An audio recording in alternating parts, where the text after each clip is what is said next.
اور ساتھ ساتھ میں نے ٹیکنیکل انسٹیٹیوشنز کھولے جس سے یہ ہے کہ جو پڑھے لکھے لوگ نہیں ہیں ان کو ٹریننگ دیں، لائک پلمبرز، الیکٹریشینز، سیکورٹی گارڈ، کیمرہ مین، یہ سارے کے سارے ہم اپنی انسٹیٹیوشن میں ٹرین کرتے ہیں، ان کو سرٹیفکیشن 3 ماہ کا دیتے ہیں اور ان کو کوشش کرتے ہیں کہ باضابطہ طور پر ٹرین کر کے ان کو ملک سے باہر بھیجا جائے، کیونکہ ملک میں جابس نہیں ہیں اور ملک میں ہمارے پاس پاپولیشن کا بہت بڑا ایک ایڈوانٹیج ہے۔ الحمدللہ 25 کروڑ سے 30 کروڑ عوام ہو گئی ہے ہماری، اور وہ نان سٹاپ ہے اور آنے والے وقت میں یہ بڑھ بھی جائے گی۔ تو جب تک ہم اپنے فوکس، اپنے روٹس کی پرابلمس کو سالو نہیں کریں گے اس وقت تک ہم ترقی نہیں کر سکتے۔ اچھا، آپ نے جیسے کہا کہ چونکہ پولیٹیکل پارٹیز کی جو ہے وہ پرائرٹیز نہیں رہی ہیں یا وہ کرنا نہیں چاہتی تھیں، تو اگر وہ یہ سوال کریں کہ جی ہمیں جو ہے پراپر طور پر پاکستان میں جمہوریت کو اس طریقے سے پروان نہیں چڑھنے دیا گیا، تو اس پہ آپ کا کیا جواب ہوگا؟ کون سی وہ عوامل ہیں کہ وہ ان پارٹیز کو یہ والے کام جو آپ ایک اکیلے بندے کا کنٹریبیوشن یہ ہے کہ کتنے لوگوں کو اس نے ٹیکنیکلی ساؤنڈ بنایا، کتنے لوگوں کی جو ہے روزگار کا بندوبست کیا، اگر ایک آدمی سوسائٹی کے لیے یہ کنٹریبیوٹ کر سکتا ہے، ان پولیٹیکل پارٹیز کے ہاتھ پر کس نے باندھے ہوئے ہیں؟ Actually, they are all linked. Political parties here for only for 15% the elite class. جو 85% ہماری پاپولیشن ہے اس کے لیے پولیٹیکل پارٹیز کا کوئی کام نہیں ہوتا۔ وہ الیکشن کے قریب آ کے ان کو سڑک یا انفراسٹرکچر یا کوئی سیوریج یا ایسی کوئی چیز ان کو دکھا دیتے ہیں جس سے وہ ووٹ پول ہو جاتا ہے۔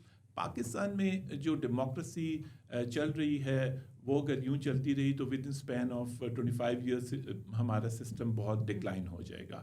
جو 1970 سے ڈکلائن ہوا ہے یہ اس سے بھی زیادہ ہو جائے گا۔ تو میری کوشش یہ ہے کہ پورے نظام کو بدلا جائے۔ نظام میرے نزدیک جو پاکستان میں نظام آ سکتا ہے that is presidential form of democracy, اور یہی وہ سسٹم ہے جو کہ mayor system and governor system, اور ہر علاقے کے میئر اینڈ گورنر ہوں گے جو رسپانسبل ہوں گے for the collection of the tax.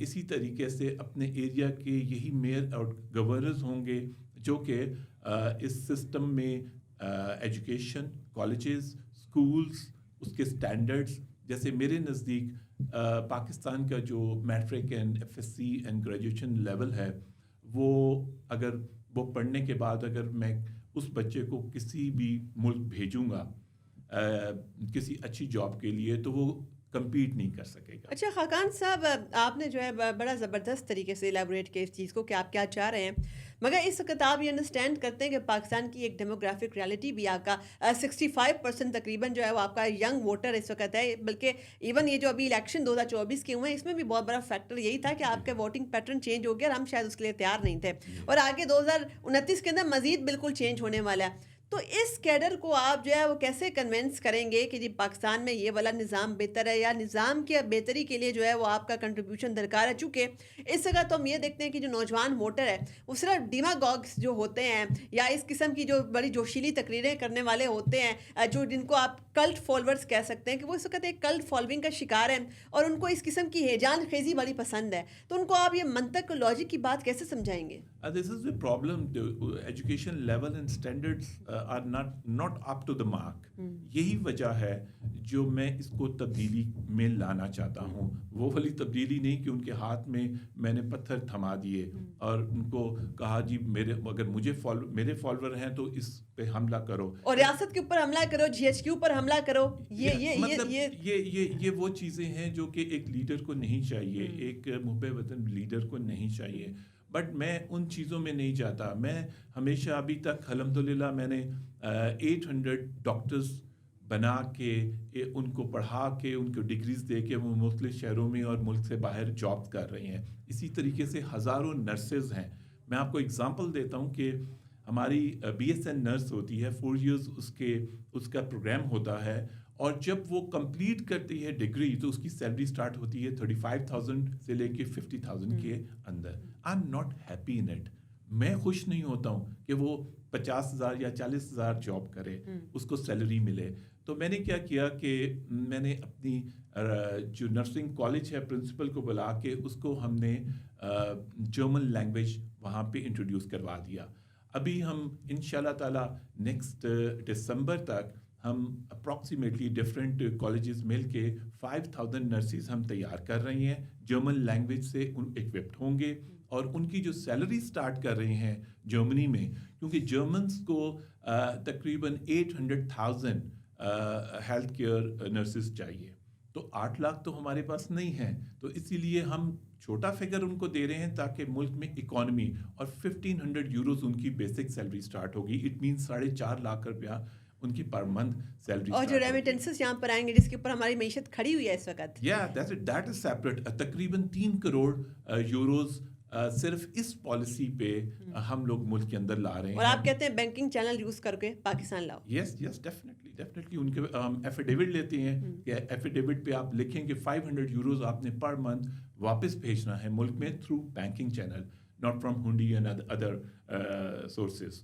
سو اس سے ہم تقریباً 3 کروڑ یوروز ملک میں لا سکتے ہیں only from one policy. Khaqan صاحب دیکھیں ہمارے پاس ایک ایسی مثال بھی موجود ہے کہ فلنتھراپی کے ذریعے سے بڑا سوشل کنٹریبیوشن کرنے کے بعد جو ہے یہاں پر لیڈرز جو ہیں وہ سیاسی دھارے میں آئے ہیں، بڑی ان کی مقبولیت بھی ہوئی ہے، بلکہ ابھی بھی ان کی چیریٹی کے کام جو ہے وہ چل رہے ہیں. تو آپ کو کیا لگتا ہے کہ اس وقت اتنی ساری بے شمار پولیٹیکل پارٹیز اس وقت جو ہے وہ ایک سروائیول کی جنگ لڑ رہی ہیں، ایسے میں آپ اپنی ریلیونس بنائیں گے یا اسپیس کیسے بنا پائیں گے ایک ایسے موقع کے اوپر جب ہمارا پولیٹیکل انوائرمنٹ اتنا زیادہ پولرائزڈ ہے کہ یہاں پر ایک خاندان ایک میز کے اوپر بیٹھ کر سیاست ڈسکس نہیں کر سکتا؟ سارا یو رائٹ. میرا کانسیپٹ ٹوٹلی ڈفرینٹ ہے. میں ملک کو اگلے 12 سال میں دیکھ رہا ہوں. میری خواہش یا میری کوئی ڈیزائر نہیں ہے کہ میں پاور کوریڈورز میں آؤں اور پھر میں چینجز لاؤں. اگر میں تعلیم کی جو ایک مینیفیسٹو میری پارٹی کا ہے تو I am delivering for the last 14 years. میں 14 سال سے ڈیلیور کر رہا ہوں.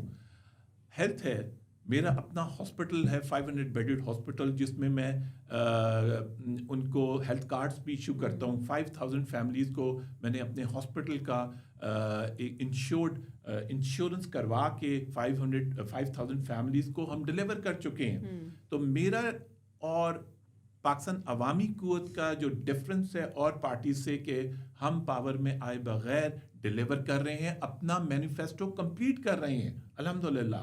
دس is the difference between other parties and Pakistan Awami. اچھا خاقان صاحب، کیا ایک بہت ہی ڈیسنٹ اور شریف النفس قسم کے ایک جینٹل مین کی پاکستانی سیاسی دھارے کے اندر شمولیت کیا ایکسیپٹنس ہوگی اس کی؟ چونکہ ہمیں تو ایسا لگتا ہے کہ جو سیاست ہے یہ شاید شریفوں کا کام نہیں ہے، آپ کو بڑی بدماشی کرنی پڑتی ہے یہاں پر آ کر، کبھی کبھی تو آپ کو آ کے چڑھائی کرنی پڑ جاتی ہے یہاں پر ڈی چوک کے اندر آ کر، کبھی GHQ کے اوپر چڑھائی کرنی پڑ جاتی ہے. کہ شریف لوگوں کی اس کے اندر ابھی بھی انٹری ممکن ہے؟ بالکل جی ممکن ہے، اگر آپ کے پاس صحیح بات ہو، آپ کے پاس آپ کا manifesto according to the benefits of the country ہو. تو میرا خیال ہے کہ بالکل شریف آدمی یا پھر جو ڈیلیور کر رہا ہے اس کو لازمی آنا چاہیے. اور میں اپنے ساتھ بہت سے ٹیکنوکریٹس ہیں، ان کے ساتھ ڈسکشن میری چلتی ہے، میں ان کو اپنی پارٹی میں شامل کر رہا ہوں. مجھے اللہ تعالیٰ نے بڑا اس چیز کا سمجھ لیں کہ کرم ہے مجھ پہ کہ میرا تعلق کشمیر سے بھی ہے، اور میں یہ چیزیں آزاد کشمیر میں بھی ڈیلیور کر رہا ہوں، پانی کا، اسپیشلی ہیلتھ کا.